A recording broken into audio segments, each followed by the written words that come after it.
ಇವತ್ತು ಸಿಲಿಕಾನ್ ಸಿಟಿಯ ಸ್ವಾತಂತ್ರ್ಯ ಉದ್ಯಾನವನ ಎಂದಿಗಿಂತ ಹಚ್ಚ ಹಸುರಾಗಿತ್ತು. ಬಿಡದಿ ಟೌನ್ಶಿಪ್ ವಿರೋಧಿಸಿ ದಳಪತಿಗಳು ಬೃಹತ್ ಪ್ರತಿಭಟನೆಯನ್ನ ಮಾಡುವ ಮೂಲಕ ಸರ್ಕಾರಕ್ಕೆ ಬಿಸಿ ಮುಟ್ಟಿಸುವ ಕೆಲಸ ಮಾಡಿದ್ದಾರೆ.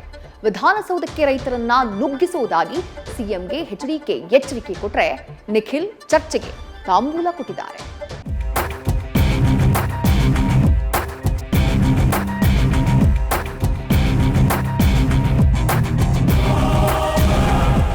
ಎಲ್ಲೆಲ್ಲೂ ಹಸಿರು ಶಾಲುಗಳ ಅಬ್ಬರ. ರಾಜ್ಯ ಸರ್ಕಾರದ ವಿರುದ್ಧ ಫಲಕ ದರ್ಶನದ ಜೊತೆಗೆ ಧಿಕ್ಕಾರ ಕೂಗಿ ಆಕ್ರೋಶ. ರೈತ ಗೀತೆ ಮೂಲಕವೇ ಸರ್ಕಾರದ ವಿರುದ್ಧ ಬಹಿರಂಗ ಸಭೆ ಆರಂಭ. ಈ ಹಸಿರು ಕಿಚ್ಚು ಕಂಡುಬಂದಿದ್ದು ಬೆಂಗಳೂರಿನ ಫ್ರೀಡಂ ಪಾರ್ಕ್ನಲ್ಲಿ. ಬಿಡದಿ ಟೌನ್ಶಿಪ್ ವಿರುದ್ಧ ದಳಪತಿಗಳು ಮೊಳಗಿಸಿದ ರಣಕಹಳೆಯಲ್ಲಿ ಬಿಡದಿ ಟೌನ್ಶಿಪ್ ವಿರುದ್ಧ ನಿಖಿಲ್ ನೇತೃತ್ವದಲ್ಲಿ ಬೃಹತ್ ಹೋರಾಟ. ನಮ್ಮ ಭೂಮಿ ನಮ್ಮ ಹಕ್ಕು ಅಂತ ರೈತರ ಜಮೀನು ಉಳಿಸುವ ಸಂಕಲ್ಪ.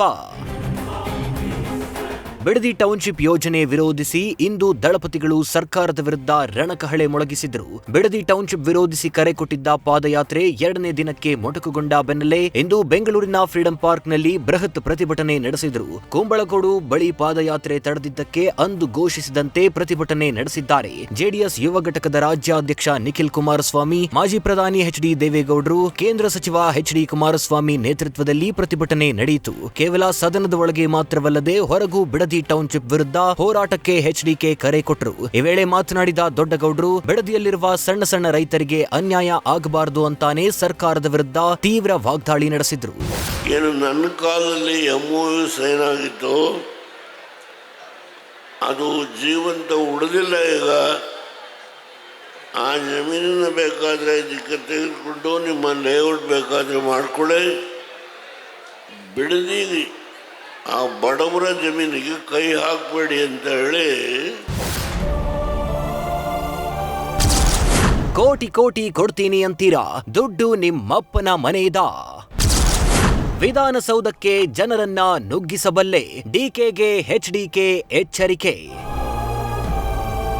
ಬಳಿಕ ಪ್ರತಿಭಟನಾ ಸಮಾವೇಶದಲ್ಲಿ ಮಾತನಾಡಿದ ಕೇಂದ್ರ ಸಚಿವ ಕುಮಾರಸ್ವಾಮಿ ಸರ್ಕಾರಕ್ಕೆ ಸವಾಲೆಸೆದ್ರು. ಮಾತುಕತೆಗೆ ಬನ್ನಿ ಅಂದ್ರೆ ಪತ್ರ ಬಿಡುಗಡೆ ಮಾಡ್ತೀರಾ, ಬಿಡದಿ ರೈತರಿಗೆ ಎಕರೆಗೆ 3 ಕೋಟಿ ಕೊಡ್ತೀನಿ ಅಂತೀರಾ, ದುಡ್ಡೇನು ನಿಮ್ಮ ಅಪ್ಪನ ಮನೆಯದ ಅಂತ ಸಿಎಂ ವಿರುದ್ಧವೇ ಕಾದಾಟಕ್ಕಿಳಿದ್ರು. ದರ ನಿಗದಿ ಮಾಡುವುದು ನೀವಲ್ಲ, ಅಧಿಕಾರಿಗಳು. ಹಾಳಾಗಿರೋ ಭೂಮಿಗೆ 12 ಕೋಟಿ ಕೊಟ್ಟು ಕೃಷಿ ಭೂಮಿಗೆ 3 ಕೋಟಿ ಕೊಡ್ತೀವಿ ಅಂತ 3 ನಾಮ ಹಾಕ್ತೀರಾ. ನಾನು ಬೇಕಿದ್ರೆ ವಿಧಾನಸೌಧಕ್ಕೆ ಜನರನ್ನ ನುಗ್ಗಿಸಬಲ್ಲೆ, ನೋಡ್ತೀರಾ. ಆದ್ರೆ ಜೆಡಿಎಸ್ ಎಂದಿಗೂ ಕಾನೂನು ಬಾಹಿರವಾಗಿ ನಡ್ಕೊಂಡಿಲ್ಲ ಅಂತ ಎಚ್ಚರಿಕೆ ಕೊಟ್ಟರು.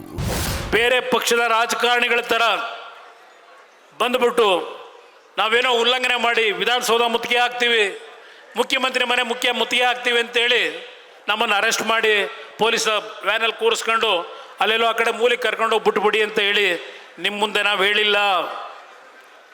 ನುಗ್ಸೋದಾದರೆ ನುಗ್ಗಿಸ್ಬಲ್ಲೆ ವಿಧಾನಸೌಧಕ್ಕೆ. ನೀವೇನು ತಡೀಲಿಕ್ಕೆ ಸಾಧ್ಯ ನೋಡೇ ಬಿಡ್ತೀವಿ. ಆದರೆ ಈ ಪಕ್ಷ ಎಂದೂ ಸಹ ಕಾನೂನನ್ನ ಮೀರಿ ಹೋಗಿಲ್ಲ.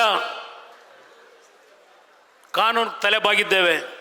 ನಮ್ಮ ತಂದೆ ಹೃದಯದಲ್ಲಿರ್ತಕ್ಕಂಥ ನೋವು ಈ ಬಿಡದಿಯ ಪಾದಯಾತ್ರೆ ಶುರು ಆಗ್ತಿದ್ದಂಗೆ ಈ ವಿಷಯವನ್ನು ಡೈವರ್ಟ್ ಮಾಡಲಿಕ್ಕೆ ಏನೇನು ಮಾಡಿದ್ದೀರಿ ಶಿವಕುಮಾರ್? ಇನ್ನು ಜೆಡಿಎಸ್ ಯುವ ನಾಯಕ ನಿಖಿಲ್ ಕೂಡ ಸಿಎಂ ವಿರುದ್ಧ ಚಾಟಿ ಬೀಸಿದ್ರು. ರಿಯಲ್ ಎಸ್ಟೇಟ್ ಮಾಫಿಯಾ ಮಾಡೋಕೆ ಸರ್ಕಾರ ಜಮೀನು ಕಸೀತಿದೆ, ಯೋಜನೆ ಮಾಡಲೇಬೇಕೆಂದಿದ್ರೆ KIADBಯಲ್ಲಿ ಲಭ್ಯವಿರುವ ಭೂಮಿ ಬಳಸಿಕೊಳ್ಳಿ ಅಂತ ಸಲಹೆ ನೀಡಿದ್ರು. ಜೊತೆಗೆ ಬಿಡದಿ ಟೌನ್ಶಿಪ್ ವಿಚಾರವಾಗಿ ಚರ್ಚೆ ಮಾಡೋದಕ್ಕೆ ಡಿಕೆಶಿಗೆ ರಣವೀಳ್ಯ ಕೊಟ್ರು.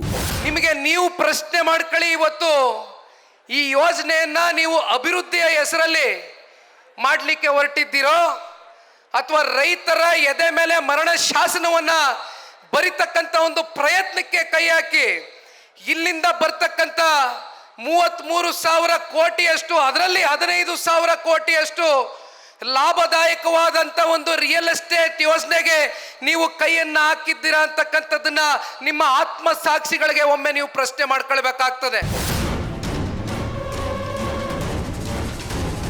ಒಟ್ಟಾರೆ ಬಿಡದಿ ಟೌನ್ಶಿಪ್ ವಿರುದ್ಧ ದಳಪತಿಗಳು ಸಮರ ಸಾರಿದ್ದಾರೆ. ಇದು ಕುಮಾರದ್ವಯರ ವಾಗ್ಯುದ್ಧಕ್ಕೂ ತಾಂಬೂಲ ನೀಡಿದೆ. ಅಲ್ಲದೆ ವಿಧಾನಸೌಧಕ್ಕೆ ರೈತರನ್ನ ನುಗ್ಗಿಸೋದಾಗಿ ಎಚ್ಡಿಕೆ ಎಚ್ಚರಿಕೆ ಕೊಟ್ಟರೆ ನಿಖಿಲ್ ಚರ್ಚೆಗೆ ಆಹ್ವಾನ ಕೊಟ್ಟಿದ್ದಾರೆ. ಈ ಪ್ರತಿಭಟನೆ ಬಳಿಕವಾದರೂ ಸರ್ಕಾರ ಎಚ್ಚೆತ್ತುಕೊಳ್ಳುತ್ತಾ ಕಾದು ನೋಡಬೇಕಿದೆ.